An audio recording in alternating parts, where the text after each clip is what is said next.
Daily flashback to it was in this day in 1956 when Gamal Abdel Nasser was elected the first president of the Republic of Egypt. Nasser, the only candidate on the ballot, was elected with more than 99% of the vote.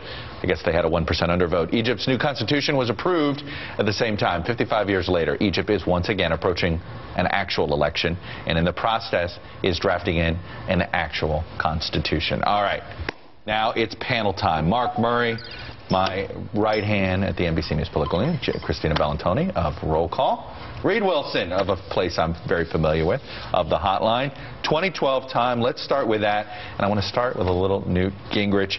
Newt trying to sort of justify what's happened on what he claims is a campaign. Take a listen to him yesterday. On the day of the New Hampshire primary in 1980, the top 13 people in Ronald Reagan's staff quit. In 1976, Ronald Reagan lost 5 straight primaries, and Nancy actually tried to convince his staff to talk him into dropping out. Up and down. Philosophically, in a way that many of you who've known me a long time understand, I am very different than normal politicians. Mark Murray, one thing about Newt Gingrich is that he does speak the truth.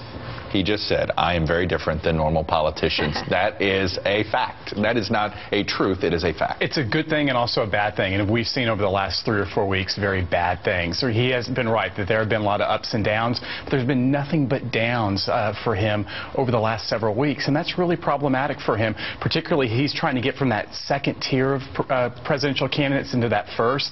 And now all of a sudden, after that really bad week, that second tier goes into the third tier. Christian, it's amazing. There's just a story, and you know, I know everybody's like, why do you keep bringing up the Tiffany's thing? Because I can't, nobody can afford anything at Tiffany's, except apparently this guy and about 10 other people. I just, it's unbelievable. Now he didn't think he was going to have to put this on his financial disclosure, and apparently it was this second fact that realized that all these guys were like, boy, we got to get out of here. Yeah, I mean, it's like, you know, wouldn't it be nice to have such problems about this line of credit? But I think what's really important to note about this speech is that he made it in Atlanta, not Iowa or South Carolina. I mean, he is not making any moves in these early states. And I think that's really important. I mean, he also likes to point out that John McCain, you know, had to let go a bunch of his staffers, you know, a year before he ended up getting the nomination. Well, you know, anything can happen. Hey, Reed Wilson, the biggest difference in the examples he makes, Ronald Reagan fired staffers. John McCain basically had 2 camps, and he said, you know what? He chose one. Out.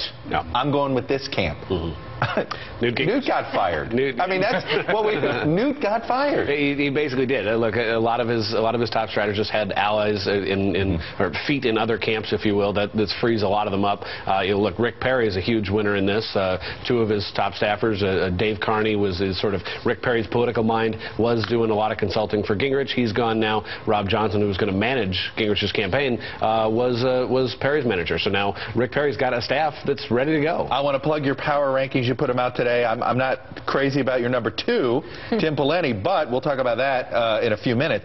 But I was just about to ask, where does Newt fall? And you have him below Ron Paul and Herman Cain. That says it all. I think it does. Look, Newt Gingrich he's a big picture guy. He's always been sort of this sort of pillar of the Republican Party for the last decade and a half. Well, the Republican Party has changed, and Newt Gingrich, I think, is getting that message. You know, I wonder if Newt Gingrich has picked up the latest copy of Rolling Stone, and the reason I ask is because I wonder if he read Al Gore's rant about the news media and the coverage of global warming and climate change, and started agreeing with parts of it, Mark Murray. Well, it's so much easier when you've been on the outside. And so now that Newt Gingrich has been so removed from politics, remember he was speaker in 1998. That almost seems like an eternity ago. And you're an old player. And one of the things that I actually took from that Al Gore essay in Rolling Stone was he's now been removed as a politician. He's now an advocate for climate change. But sometimes when you are no longer a player, seeing that horse trading, that give and take, it's so much easier to actually kind of throw the barbs, to be able to sling the slings and the arrows, and to make an attack. Christine, though, Al Gore have a point about how we cover. I mean, it is amazing how it's sort of, we're balancing facts. Absolutely. It's sort of the oddest. It is odd to watch this happen. You can't balance facts. No, it's a really weird thing to watch the coverage of this, and I think that he's got it exactly right. And he doesn't hide his sort of disdain for the media, and, you know, I'm sure there's a lot of backstory to that, given how his presidential campaign would have been nice. My only issue with all of these ex-politicians that do this is, why don't you do it when you're actually in power? You never do it while you're in power. It's always easy to do this. If they do it while they're in power, we'll call them whiners. Well, and that's somebody pointed that out to me on Twitter. All right, we got to talk about Tim Pawlenty. We're going to do that after the break. Reed Wilson, Christina Bellantoni, Mark Murray, stay with me. Trivia time. We asked, how many current U.S. senators have run for president? The easy answer is 100, right? They all think about it. But the real answer is 7. They are Lamar Alexander, Tom Harkin, Orrin Hatch, John Kerry, Joe Lieberman, Dick Lugar, yes, Dick Lugar, how Vermont goes, so goes Vermont, and John McCain.